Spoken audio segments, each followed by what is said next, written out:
Next, let's examine and compare their reactions using the carbonate curve, which illustrates the percentage of designated species of carbon, the total alkalinity, within it based on its pH.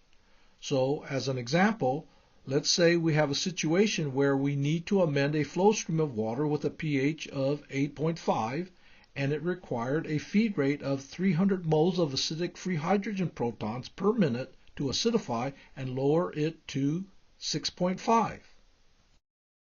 If we use sulfuric, a strong acid that donates its acidic hydrogen protons all at once, a feed rate of 150 moles per minute would be needed to provide the 300 acidic free hydrogen protons required. However, please note that although the pH of the flow stream has been amended to pH 6.5, the actual neutralization of bicarbonates will be less than 42%, which allows 58% to remain intact. And while this remaining 58% of alkalinity buffers and protects the pump filter station from corroding and being destroyed, it will also continue to contaminate and form additional carbonates within the soil to degrade agronomic conditions even further, although at a slower rate than if the irrigation water was left completely unamended. The soil will nevertheless still be progressively going in the wrong direction. So, now the issue becomes, and perhaps the most important part of this entire presentation, how can we eliminate this remaining 58%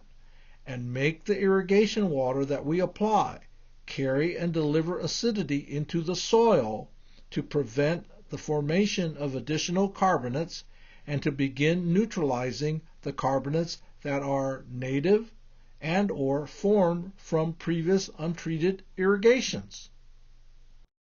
without damaging your pump filter station and irrigation conveyance system components in the process? That's the real question, and what it all comes down to. Here's how.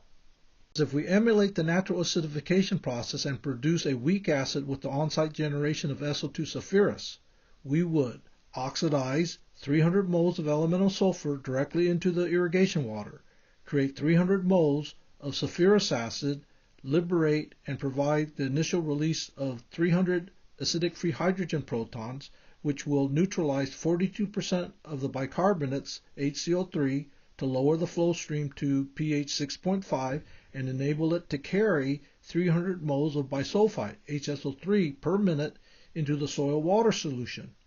where it will oxidize and provide the delayed release of another 300 acidic free hydrogen protons. And because pH is logarithmic,